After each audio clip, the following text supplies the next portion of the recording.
Hey traders, it's Stephen Brooks, and today we're going to be talking about how to trade a crazy market, which of course is what we are in right now. Over the last 4 weeks, 3 of those weeks have been down more than 10% in terms of the equity indexes like the Dow Jones Industrial Average or the S&P 500.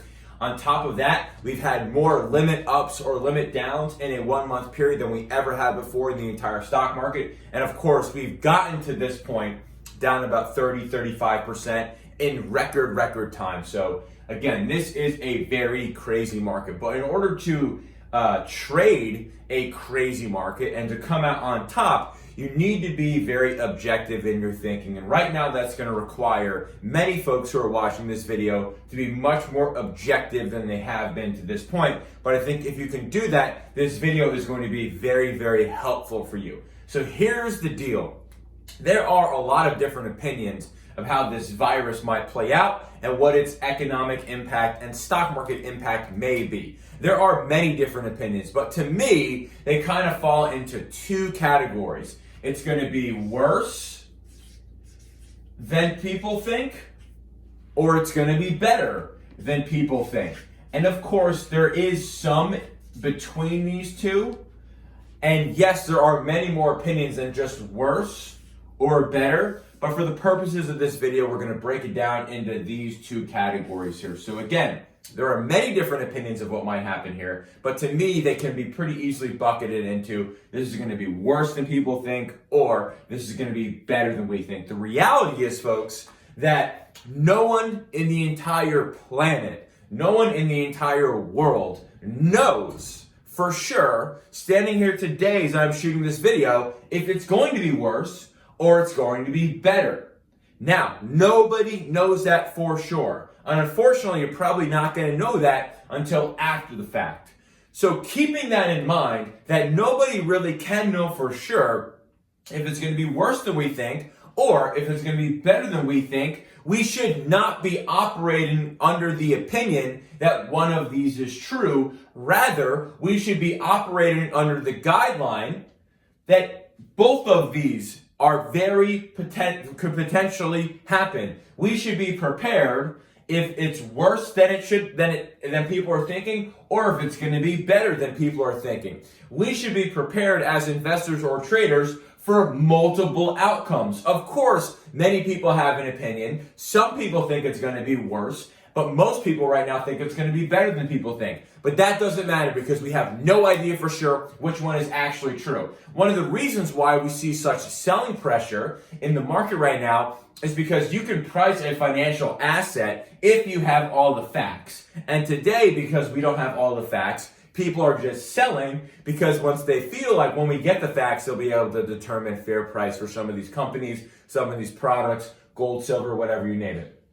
But because we don't know this for sure, we have to be objective enough to say there is no way to tell if it's going to be worse or better. And because of that, we have to be prepared for multiple outcomes. The people who make it out of this crash and this disaster the best are going to be by far the ones who are prepared for multiple outcomes because they are objectively saying, yes, there is no way to know if this is going to be worse or better. And because of that, I have to prepare for multiple outcomes. So that is what we have been doing. And one of the reasons why we've been able to be more successful than we ever have been, and one of the reasons why I've been able to make more money during this crash than ever, is because I did not have an opinion of if this is going to be worse or better, and I just prepared for both to happen. So how exactly have I done that? Well, to prepare that it's going to be worse than people think, there's actually 4 things that I have done.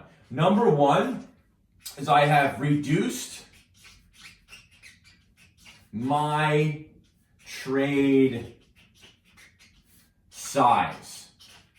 Okay, I have reduced my trade size. So on average, I typically will risk 5% of my account per trade, but during these very volatile times, for me, it's down in the 2 to 2.5 of my account range. It's not because all of a sudden I lack the confidence that I had before, but these are very big swings. The Dow is moving up and down 1,000, 2,000, 3,000 points on a single day. Again, the P&L swings are just going to be larger, not because I'm all of a sudden a bad trader, but just because the speed of the moves. So if I can reduce the speed of my P&L swings, that will allow me to be in a much better spot if things end up being worse than people think. On top of that, I have improved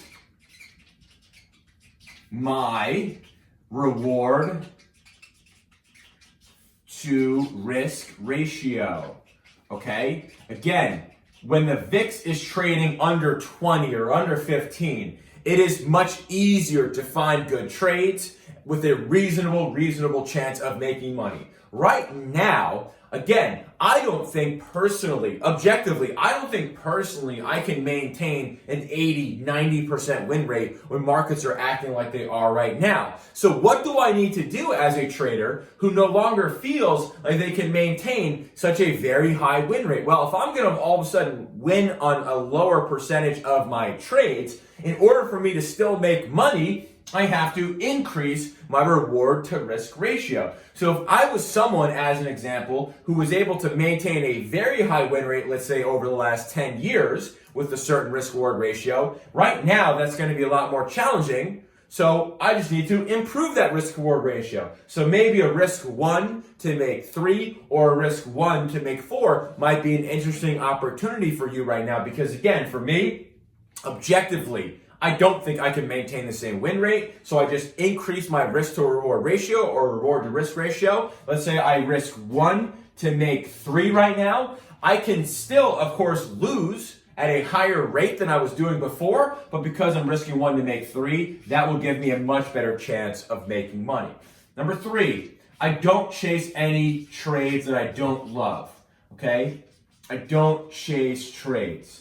Right now, markets are very volatile. The S&P 500 is moving 10 points every minute or so. The Dow's moving 100 points every few minutes, right? Prices of not only stocks, but of options are going to be changing every second of every single day, okay? You want to find a trade that you like, that has the risk-reward ratio that you like, at the price that you want. If the price all of a sudden changes, personally, I don't want to be chasing that. There's going to be a ton of opportunity here. There has been a ton of opportunity here for the last few weeks, and there's going to be a ton of opportunity moving forward. Rather than chasing bad trades and changing your risk to reward ratio, or having to change your trade size, or having to change your risk profile because the price has changed, for me, I just pass. No big deal, because every day there's more and more opportunities. Now, on top of that, the last thing that I have done so far, and I will continue to do, because things being worse than expected is a very possible outcome, is I have kept a lot in cash. I've kept a lot in cash so that the money I have out there is cut down on the trade size. The reward to risk ratio is improved. I'm not chasing trades, and I'm cutting down on how much capital I have in my account, and I'm putting a lot more into cash. But again, I've been doing this for weeks right now, so this is not something I'm all of a sudden doing right now. So again, because nobody knows what this outcome is going to look like, okay, we have to be prepared for multiple outcomes. For me, they can be bucketed into 2 outcomes. Worse than expected or better than expected. Because worse than expected is a possible outcome that I have to prepare for, I've done these 4 things. Now, as likely as things are to be worse than people expect, they are to be better than expect. And all I am doing to prepare for if things are going to be better than expected is I'm going to keep a lot of cash.